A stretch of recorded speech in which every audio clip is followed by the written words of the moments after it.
ওকে, তো আমরা চলে এসেছি একটি নতুন ভিডিওতে। আমরা আমাদের ফিজিক্স 1 বইয়ের নবম অধ্যায় স্থিতিস্থাপকতা এই চ্যাপ্টারটির সকল প্রশ্ন সলভ করে ফেলেছি। আজকের এই ভিডিওতে আমরা এই চ্যাপ্টারের যে বড় প্রশ্ন আছে 3টা স্টার দিয়ে রেখেছি, এই বড় প্রশ্নটা সলভ করব, যেটা হলো একক আয়তনে স্থিতিশক্তির মান হাফ গুণন পীড়ন গুণন বিকৃতি, এটার প্রমাণ। ঠিক আছে, তো এই জিনিসটা আমরা প্রমাণ করব। আমি ডিরেক্ট অ্যান্সারটিতে চলে যাচ্ছি। এখানে দেখেন লেখা আছে একক আয়তনে স্থিতিশক্তি মান এতর প্রমাণ করো, এটা আসতে পারে। কিংবা আপনাকে বলতে পারে কোনো বস্তুর স্থিতি বিভব শক্তি, স্থিতি বিভব শক্তি আর স্থিতিশক্তি আসলে একই কথা। স্থিতি বিভব শক্তি পীড়ন ও বিকৃতির গুণফলের অর্ধেক, একই কথা কিন্তু। হাফ গুণন পীড়ন গুণন বিকৃতি যেই কথা, স্থিতি বিভব শক্তি পীড়ন এবং বিকৃতির গুণফলের অর্ধেক, এটাও কিন্তু আসলে একই কথা। দুইটা প্রশ্নই সেম, জাস্ট একটু ঘুরিয়ে এইভাবে আসতে পারে দুইটা ফরম্যাটে। আচ্ছা, তো আমি অ্যান্সারে চলে যাচ্ছি, দেখি এখানে কি বলা আছে। তার আগে একটু বলে রাখি, এখানে আসলে যেটা করছে, আমরা অলরেডি ইয়ং এর গুণাঙ্ক যেই সূত্রটা পড়েছিলাম সেই সূত্রটা এখানে আবার একটু কথাবার্তা বলে নিয়ে আসতেছে। কিভাবে নিয়ে আসছে, একটা ছোট্ট একটা চিত্র এঁকেছে। এই চিত্র আমরা আগেও পড়েছি। আগের এই যে ইয়ং এর গুণাঙ্কের যে সমীকরণটা আছে, এই সমীকরণের প্রমাণের ক্ষেত্রে এই চিত্রটা কিন্তু পড়ে ফেলেছি। সেই একই চিত্রই এখানে আঁকা আছে এবং এই এতগুলো কথাবার্তা এই ইয়ং এর গুণাঙ্কর সমীকরণটুকুকে নিয়ে আসার জন্যই কিন্তু বলা হচ্ছে। আচ্ছা, তো একবার পড়ে নিই এখানে কি বলা আছে।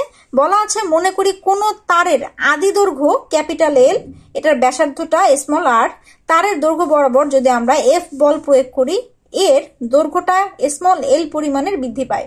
আমরা জানি ইয়ং এর গুণাঙ্ক কি, অনুদৈর্ঘ্য পীড়ন বাই অনুদৈর্ঘ্য বিকৃতি। অনুদৈর্ঘ্য পীড়ন কোনটা, আমরা জানি অনুদৈর্ঘ্য পীড়ন মানে কি, এফ বাই এ। অনুদৈর্ঘ্য পীড়ন মানে এফ বাই এ। এবং অনুদৈর্ঘ্য বিকৃতিটা কি, অনুদৈর্ঘ্য বিকৃতি হলো আমাদের small L by capital L. যেই স্মল এল দ্বারা কি বুঝাচ্ছে, স্মল এল দ্বারা আমরা বুঝাচ্ছি বস্তুটা কতটুকু বিকৃত হয়েছিল এবং এর আগের একবারে রিয়েল তার দৈর্ঘ্য কতটুকু। স্মল এল দ্বারা ওর কতটুকু বৃদ্ধি হয়েছে এবং ক্যাপিটাল এল দ্বারা বোঝানো হচ্ছে ওর রিয়েল দৈর্ঘ্য কতটুকু ছিল। আচ্ছা, এবং পীড়ন বলতে কি বোঝাচ্ছে, এফ বাই এ। আমরা জানি যে কোনো পীড়ন, শুধু দৈর্ঘ্য না, যে কোনো পীড়ন মানেই কিন্তু এফ বাই এ। এখান থেকে আসলে আমরা এই সমীকরণটা পেয়ে যাই, ওয়াই এর সাথে এই এলটা উপরে চলে যায় এফ এল এবং নিচে আসে এ স্মল এল। ঠিক আছে, তো আজকে এখানে এই ওয়াই এর সাথে এই সম্পর্কটাকে রাখে নাই, কি রেখেছে, এখান থেকে এফ এর মানটাকে নিয়ে আসছে। দেখেন, শুধু বলের মানটা নিয়ে আসছে, বল কত প্রয়োগ হয়েছে সেটাকে নিয়ে আসছে। তাহলে Y A small L by capital L, এটা হলো আমাদের বলের মান। আচ্ছা, এখন এই বলের মানটাকে কেন আনতেছে, এটা আনতেছে আমাদেরকে আসলে বের করতে বলছে একক আয়তনে স্থিতিশক্তি। একক আয়তনে স্থিতিশক্তি বের করতে বলছে। এই শক্তি বের করার জন্য আমাকে কি পরিমাণের কাজ হয়েছে, কি পরিমাণের বল প্রয়োগ করা হয়েছে, এগুলা কিন্তু আমাদের জানতে হবে, না হলে আমরা এই স্থিতিশক্তির হিসাব বের করতে পারবো না। আচ্ছা, তো এখন দেখেন এখানে লেখা আছে তারের দৈর্ঘ্য খুবই অল্প পরিমাণ ডিএল পরিমাণ বৃদ্ধি পেলে কাজের পরিমাণ কত হবে। আচ্ছা, আমাদের এই বস্তুটা ছিল এতটুকু, এই বস্তুটা আমি ধরে নেই এতখানি বৃদ্ধি হয়েছে, জাস্ট এতটুকু বৃদ্ধি হয়েছে। এখন টোটালি ফুল বৃদ্ধিটা বের করতে হলে টোটাল কাজ কত হয়েছে সেটা বের করাটা খুবই টাফ। আমরা কি চিন্তা করব, আমরা চিন্তা করব এই বস্তুটার এইখান থেকে এতটুকু, জাস্ট একটুখানি, বস্তুটা যা আছে তার এতটুকু একটুখানি পরিমাণ বৃদ্ধি, এই বৃদ্ধিটার অল্প পরিমাণ বৃদ্ধি, মনে করবো যে একটুখানি পরিমাণ, এতটুকু বৃদ্ধি হইতে তার কি পরিমাণের কাজ হয়েছে, অবশ্যই ক্ষুদ্র একটু কাজ হবে। টোটাল বৃদ্ধিটা হইতে যেই কাজ হয়েছে তার থেকে তো এই ছোট পরিমাণের বৃদ্ধি হইতে তো অল্পই কাজ হয়েছে, তাই না।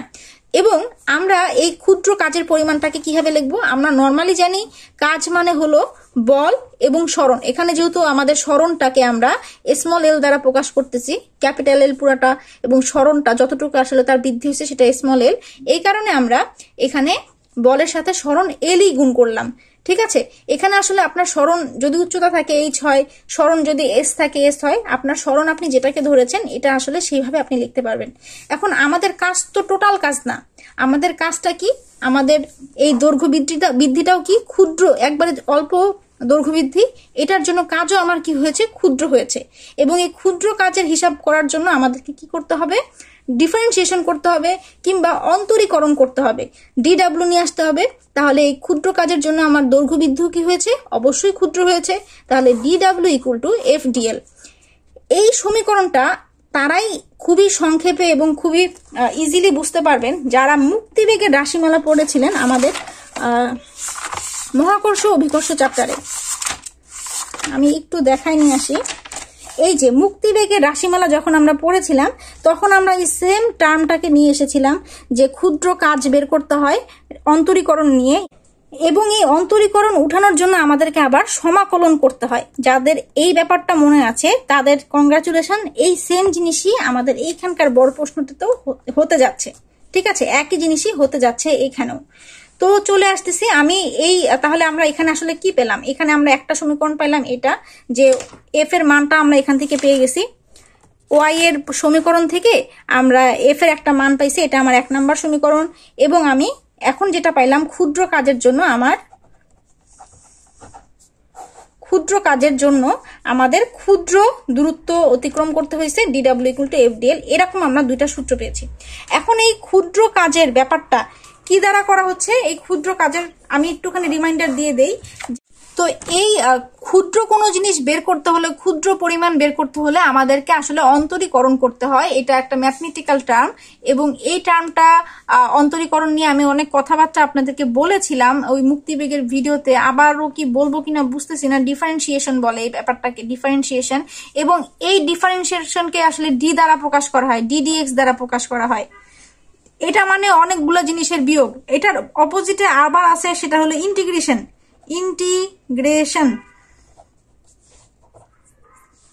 যেটাকে সমাকলন বলে, ঠিক আছে। এবং সমাকলনের সাইনটা এরকম থাকে, বড় একটা এফ এর মতো সাইন DX, এটা হলো সমাকলন। এটা মানে অনেকগুলো জিনিস ভাঙ্গাচুরা করার পরে ছোট ছোট জিনিসে রূপান্তর করলে সেটা হলো ডিফারেন্সিয়েশন, বা এটাকে অন্তরীকলন বলে। এবং অনেকগুলো ছোট ছোট জিনিসকে জোড়া লাগানোর পরে আপনার যেটা পাচ্ছেন সেটা হলো সমাকলন বলে। দুইটা সাইন হলো এরকম ছিল।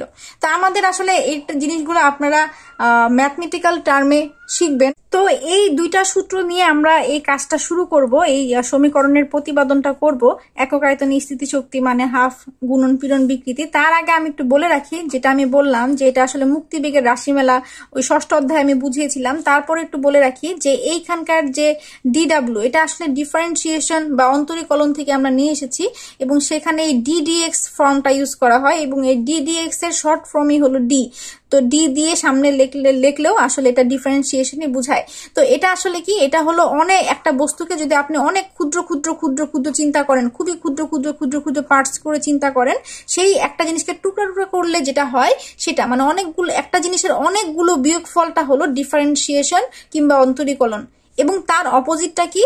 অনেক ছোট ছোট ছোট ছোট ছোট ছোট জিনিসকে যদি জোড়া দিয়ে আপনি একটা কি করেন, বড় একটা জিনিস তৈরি করেন, সেটা হলো সমাকলন কিংবা ইন্টিগ্রেশন। তার মানে ডিফারেন্সিয়েশনের সম্পূর্ণ অপোজিট হলো এই ইন্টিগ্রেশন। ডিফারেন্সিয়েশনের সাইনটা হলো D/dx। এটার ভিতরে বিভিন্ন ধরনের রাশিমালা থাকে, এবং এই DDX রাশিমালাটাকে চেঞ্জ করে অন্য একটা রাশিতে পরিণত করে। ইন্টিগ্রেশনের ক্ষেত্রে সেম, একটা বড় এফ এর মতো একটা সাইন থাকে, পাশে DX থাকে, এবং এর মাঝখানে বিভিন্ন রাশিমালা রাখা হয়, এবং এটা অপারেশন করে এই জিনিসটা চেঞ্জ করে ফেলে। তো আমাদের এত কিছু কি লাগবে? আমাদের এত কিছু লাগবে না। আমরা তো অলরেডি এটা দেখিয়ে ফেলেছি যে কাজকে ক্ষুদ্র করেছি তাই ডি লিখেছি, এবং ক্ষুদ্র কাজের জন্য ক্ষুদ্র দূরত্ব পেয়েছি তাই দূরত্বের আগেও আমরা কি করেছি? ডি লিখেছি। আমাদের লাগবে জাস্ট দুইটা সূত্র। সেটা কি? যদি আমরা কোনো একটা বস্তুর সমাকলন যদি এমন হয় যে এই অপারেশনটার ভিতরে মাত্র এক আছে, মানে কিছুই নাই, এক থাকা আর কিছু না থাকা তো একই জিনিস, তাই না? যদি এমন হয় তাহলে আমার অ্যান্সারটা এটাই হবে। তাহলে এক্ষেত্রে এটা আপনারা পাবেন, যদি DL থাকে তাহলে আমার অ্যান্সারটা কি হবে? L হবে। যদি আমার DW কে আমি ইন্টিগ্রেশন করি তাহলে আমার অ্যান্সারটা কি হবে? W হবে। তাহলে ইন্টিগ্রেশন আর আমাদের এই ম্যাথটা সলভ করার জন্য যেটা জানতে হবে, যেই সূত্রটা আমার লাগবে সেটা হলো ইন্টিগ্রেশনের একটা সূত্র। 1 নম্বর সূত্র কি? যদি আমরা DW কে ইন্টিগ্রেশন করি, কিছুই নাই, মাঝখানে 1, তাহলে আমার অ্যান্সার আসবে সেই W-টাই আমার অ্যান্সার। এটা একটা জিনিস। আরেকটা জিনিস কি?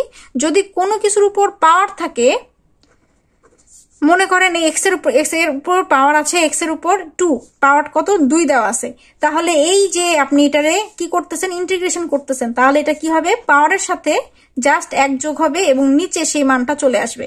তার মানে x3/3।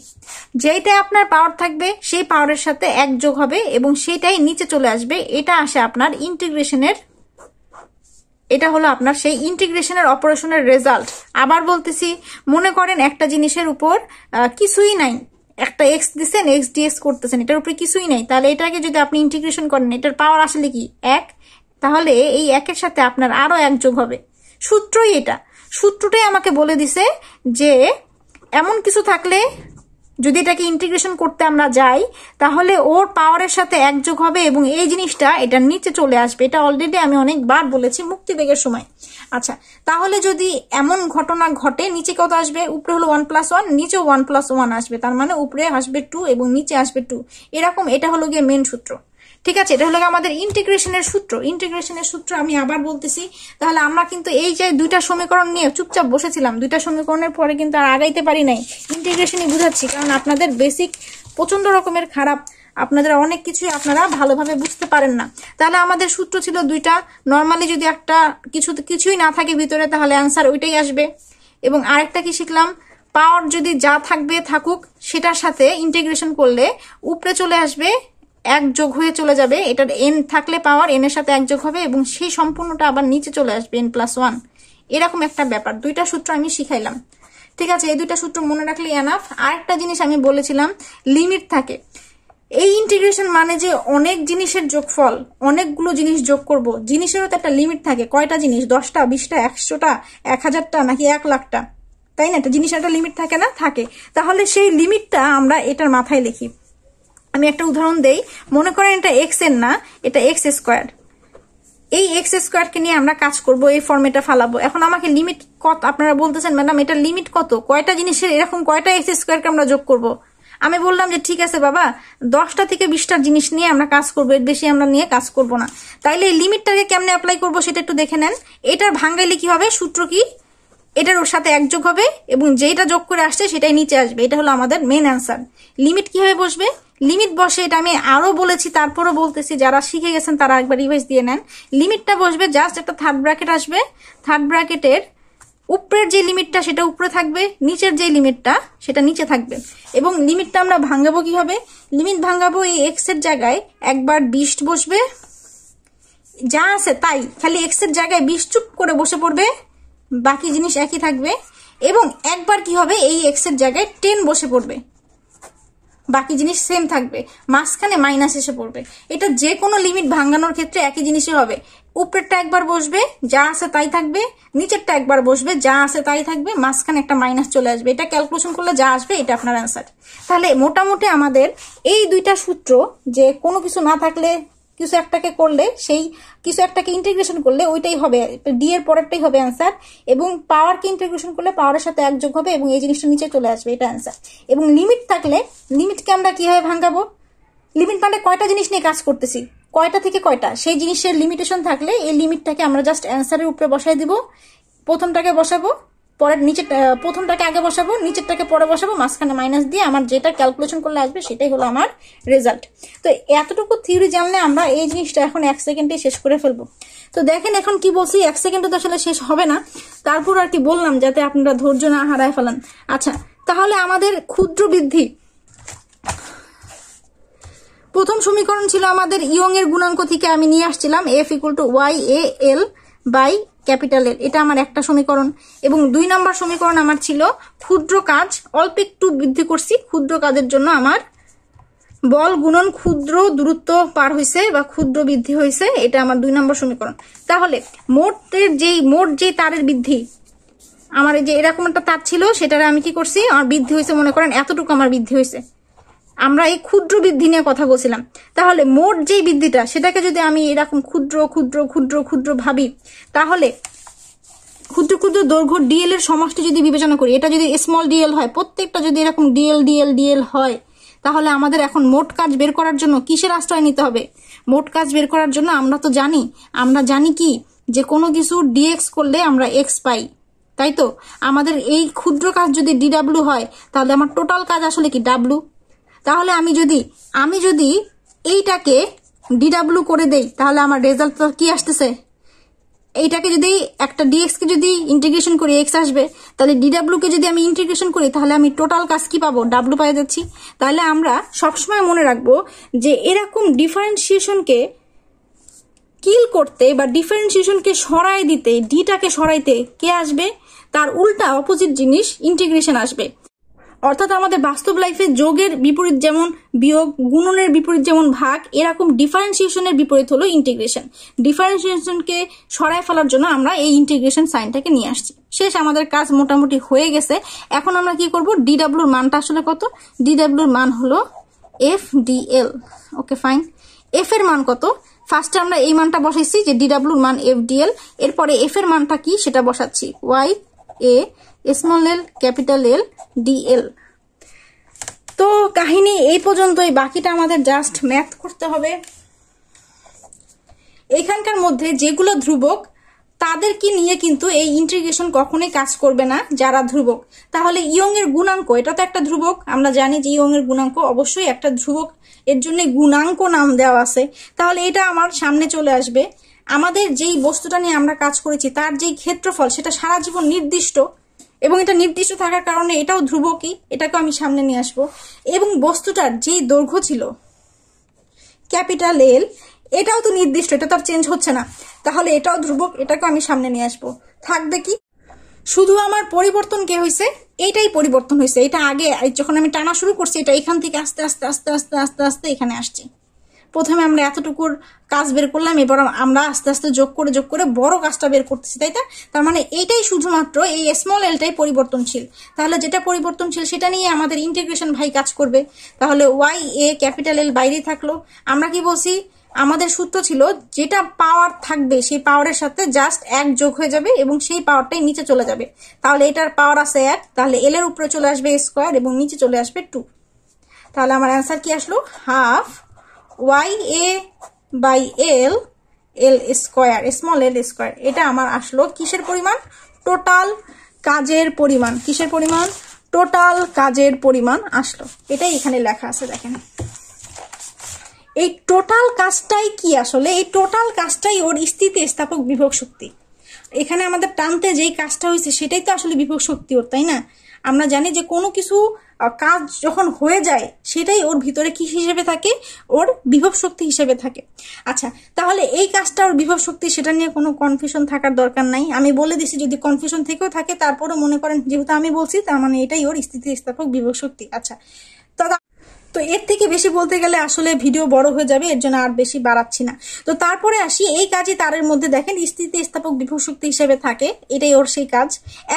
এখন আবার কাহিনী আছে। কি কাহিনী, আমাকে বলছে একক আয়তনে বের করতে। একক আয়তনে আপনি তো যা কাজ করলাম সেটা তো টোটাল আয়তন, এই তারের ফুল আয়তন, পুরো আয়তন নিয়ে কাজ করছি। ওর যদি আয়তন 10 মিটার কিউব হয়, 10 মিটার কিউব নিয়ে কাজ করছে। আমাদের বলছে 1 মিটার কিউবেরটা বের করতে। তাহলে এখন যদি তারের আয়তনটা ভি ইকুয়াল টু ওর ক্ষেত্রফল, আমরা জানি কি আয়তনকে কিভাবে বের করতে হয় বলেন তো, আয়তন মানে দৈর্ঘ্য গুণন প্রস্থ গুণন উচ্চতা, এবং দৈর্ঘ্য এবং প্রস্থর গুণ করলে আমরা কি পাই, ক্ষেত্রফল গুণন উচ্চতা। তার মানে আয়তন মানে ক্ষেত্রফল এবং উচ্চতা। ক্ষেত্রফলকে যদি আমরা এ দ্বারা প্রকাশ করি এবং উচ্চতাকে যদি এইচ দ্বারা প্রকাশ করি, কিংবা উচ্চতাকে যদি আমরা এখানে কি দ্বারা, এল। এখানে যেহেতু আমাদের উচ্চতা হাইট নিয়ে আমরা কাজ করিনি, আমরা কি নিয়ে কাজ করছি, আমরা এখানে আসলে ওই যে লম্বাটা, একবারে মেন লম্বাটা, এটা নিয়ে কাজ করছি, যেটা ছিল আমার ক্যাপিটাল এল। তাহলে এখানে আমরা উচ্চতা কিংবা এই জিনিসটাকে ধরবো ক্যাপিটাল এল, আর আয়তনকে আমরা জানি ভি দ্বারা প্রকাশ করা হয়। তাহলে আমরা কি পেলাম, আমাদের টোটাল আয়তন হলো V equal to A capital L, এটা আমার টোটাল আয়তন। তাহলে আমার টোটাল আয়তন যদি আমি পেয়ে যাই, আমাদের একক আয়তন বের করতে হলে কি করতে হবে, আমরা যেই কাজটা পাইছি সেটাকে এই মোট আয়তন দিয়ে ভাগ করতে হবে। ঠিক আছে, তাহলে আমরা চলে যাই এই মোট যে কাজটা আছে সেই কাজকে শুধুমাত্র আমরা আমাদের মোট যে আয়তনটা পেলাম V equal to A into capital L, এই জিনিসটাকে দিয়ে আমরা ভাগ করে ফেলবো। আচ্ছা, তাহলে একক আয়তনে স্থিতিশক্তি কিংবা স্থিতিস্থাপক বিভব শক্তি আমার কি ধরলাম, আমার যে টোটাল কাজ ডাব্লু ভাগ ভি, এই ডাব্লুকে ভি দ্বারা ভাগ করতেছি। তাহলে ডাব্লু ভাগ ভি এটাকে আমি ধরলাম, এই স্থিতি শক্তিটাকে কি ই ধরলাম। এখন ডাব্লুর মান কত বলেন দেখি? ডাব্লুর মান হলো ওয়াই এ এল স্কোয়ার, যা আছে তাই লিখে দিবেন, কোনো ঝামেলা করার দরকার নাই, যেমন আছে সেরকমই আমরা লিখে দিলাম। এবং ভি এর মান কত? ভি এর মানও নিচে আছে, নিচে কত হবে? এ ক্যাপিটাল এল। ঠিক আছে, যা আছে তাই লিখে দিলাম। এখন এখন এখন আমাদেরকে যেটা করতে হবে সেটা একটুখানি বোঝার চেষ্টা করেন। আমাদের এই সমীকরণটা থেকে বের করতে হবে হাফ গুণন পীড়ন গুণন বিকৃতি। আমাদেরকে এইটা প্রমাণ করতে হবে এই জায়গা থেকে, তাই না? আচ্ছা, হাফটাকে আমি এখানে একটা হাফ অলরেডি আছে, এই হাফটাকে আমি আলাদা করে ফেলি। ঠিক আছে, আলাদা করে ফেলছি। পীড়ন মানে কি দেখেন তো? অনুদৈর্ঘ্য পীড়ন, পীড়ন মানে আসলে এফ বাই এ, এবং বিকৃতি মানে কি? Small L by capital L. আচ্ছা, এখানে একটু তাকায় দেখলেই দেখবেন এখানে একটা স্মল এল আছে, এখানে অলরেডি একটা স্মল এল আছে, তাই না? Small L by capital L, এটারে তারা আলাদা করে ফেলি। এখান থেকে একটা স্মল এল টান দিয়ে নেই এবং এখান থেকে একটা ক্যাপিটাল এল টান দিয়ে নেই। ঠিক আছে, আর হাফটাকে আলাদা করছি। এখানে হাফ মিলে গেল, এখানকার বিকৃতি মিলে গেল, যেহেতু আমাদের বিকৃতি মানে অনুদৈর্ঘ্য বিকৃতি মানে small L by capital L, তাই তো? আচ্ছা, এখন তাহলে কি কি থাকলো? থাকলো এখানকার আমার ওয়াই, এখানকার ক্যাপিটাল এ, এখান থেকে একটা নিয়েছি আর একটা স্মল এল, নিচে তো 2 নিয়েই নিয়েছি, এখানকার এলও নিয়ে নিয়েছি, নিচে থাকতেছে আমার এ এবং ক্যাপিটাল এল। ওকে, তো আমাদের হাফের প্যারা শেষ, আমাদের বিকৃতির প্যারা শেষ, থাকলো পীড়নের প্যারা। এখন দেখি এই জায়গা থেকে আমরা পীড়নটাকে কেমনে মিলাবো। পীড়ন মানে কি দেখেন তো? পীড়ন মানে অনুদৈর্ঘ্য পীড়ন মানে এফ বাই এ, এতটুকু, তাই না? এফ বাই এ অনুদৈর্ঘ্য, এটা আবার ভুলে যায়েন না, এটা কিন্তু মেন জিনিস। অনুদৈর্ঘ্য বিকৃতি মানে, বিকৃতি মানে এটা সবসময় মনে রাখতে হবে, উপরে ছোট এল এবং নিচে বড় এল। এবং অনুদৈর্ঘ্য, অনুদৈর্ঘ্য পীড়ন মানে কি? পীড়ন মানে আমার এফ বাই এ। আচ্ছা, ফাইন। এখন এখানে একটু তাকায় দেখেন, আমরা এফ এর একটা রাশিমালা লিখে রেখেছিলাম, Y A small L by capital L, এটা ছিল আমার এফ। এই সমীকরণ দিয়ে আমরা শুরুতে বের করেছিলাম। তাহলে যেহেতু আমার এফ এর মান কি? এফ এর মান Y A small L by capital L, তার মানে Y A small L by capital L, এই অংশটুকু আসলে আমার এফ। ঠিক আছে, মিলছে? দেখেন তো মিলছে কিনা। হাফ গুণন এফ বাই নিচে, এটা তো পুরোটুকু এফ, নিচে কি আছে? এ আছে, এবং small L by capital L. এবার দেখেন এফ বাই এ মিলছে, এটাই হলো আপনার অনুদৈর্ঘ্য পীড়ন, পীড়ন অনুদৈর্ঘ্য পীড়ন, এবং এটা তো আপনার অনুদৈর্ঘ্য বিকৃতি। এটাই হলো আপনার রাশিমালা স্থিতিশক্তির হাফ গুণন পীড়ন গুণন বিকৃতি। আচ্ছা, তো আমি তো আসলে অনেক ভাবে বোঝানোর চেষ্টা করেছি, অনেক আস্তে আস্তে আসলে বুঝাইছি, এটা আর বলার কোনো প্রয়োজন নাই মনে হয়। এখানে কিভাবে কি হয়েছে বুঝাইছি, যারা আসলে একটু বুদ্ধিমান আছেন তারা ধরে ফেলবেন। এছাড়াও যতটুকুই বুঝছেন 80% হোক 70% হোক সেটা ব্যাপার না। এটা বুঝার পরে আমি যে পিডিএফটা শেয়ার করে দিব, সেখান থেকে যখন আপনারা বাকি পড়াটা পড়বেন, আমি আশা করি যে তখন আপনারা নিজের একটু ঠান্ডা মাথায় পড়লে বাকিটা ধরতে পারবেন ইনশাল্লাহ। তো এই কোশ্চেনটা আসলে অনেকবার বোর্ডে এসেছে এবং সামনেও আসার চান্স আছে, এর জন্য আসলে এটাকে টাইম নিয়ে এতটা ভেঙে ভেঙে বুঝাই দেওয়া। আমি চাইলে এই ইন্টিগ্রেশন এবং ডিফারেন্সিয়েশনের এত কিছু ব্যাখ্যা আবার না করে ডিরেক্ট কিন্তু তখনই অঙ্কটা শেষ করে দিতে পারতাম, কিন্তু আমার কাছে মনে হলো আপনারা অনেকে নতুন অ্যাডমিট হচ্ছেন এবং তারা হয়তো বা মুক্তিবেগের 6ষ্ঠ অধ্যায়ের ওই কোশ্চেনটা পড়েন নাই, তাদের জন্য আমি আবার ডিফারেন্সিয়েশন এবং ইন্টিগ্রেশনটা আবার একটু বুঝাই দেওয়ার চেষ্টা করেছি। যতটুকু আপনারা রিসিভ করতে পারবেন ততটুকুই আসলে আমার সফলতা। তো এই ছিল আমাদের আজকের এই চ্যাপ্টারের বড় প্রশ্নের সলিউশন। আমি আশা করি এই কোশ্চেনটা আসলে আপনারা অবশ্যই অ্যান্সার করতে পারবেন ইনশাল্লাহ। তো আজকে এই পর্যন্তই। নেক্সট চ্যাপ্টার নিয়ে আমরা পড়াশোনা করব। সেই চ্যাপ্টারের নাম হলো 10 নম্বর চ্যাপ্টার, সেটার নাম হলো পৃষ্ঠটান ও সান্দ্রতা, যেটা খুবই ছোট চ্যাপ্টার এবং একবারে ছোট্ট একটা চ্যাপ্টার। একটা বড় প্রশ্ন আছে এই চ্যাপ্টারে, যেরকম একটা বড় প্রশ্ন সেই চ্যাপ্টারেও একটা বড় প্রশ্ন আছে, এবং অতি সংক্ষিপ্ত কয়েকটা প্রশ্ন, সংক্ষিপ্ত মাত্র একটা, রচনামূলক একটা। তো এই চ্যাপ্টারটা আমরা খুবই দ্রুত সময়ের মধ্যে শেষ করে ফেলবো ইনশাল্লাহ। তো সেই ভিডিওগুলো রাখ পর্যন্ত আমরা ভালো থাকবো, সুস্থ থাকবো এবং ফিজিক্সের পড়াশোনা করতে থাকবো, যেহেতু সময় একদমই কম। একবারে কাউন্টডাউন কিন্তু শুরু হয়ে গেছে, সামনের জানুয়ারির 4 তারিখে কিন্তু পরীক্ষা। তো যাই হোক, আমরা ভালো থাকি, একে অন্যের জন্য দোয়া করি এবং একে অন্যের সফলতা কামনা করি। আজকে এই পর্যন্তই। আল্লাহ হাফিজ।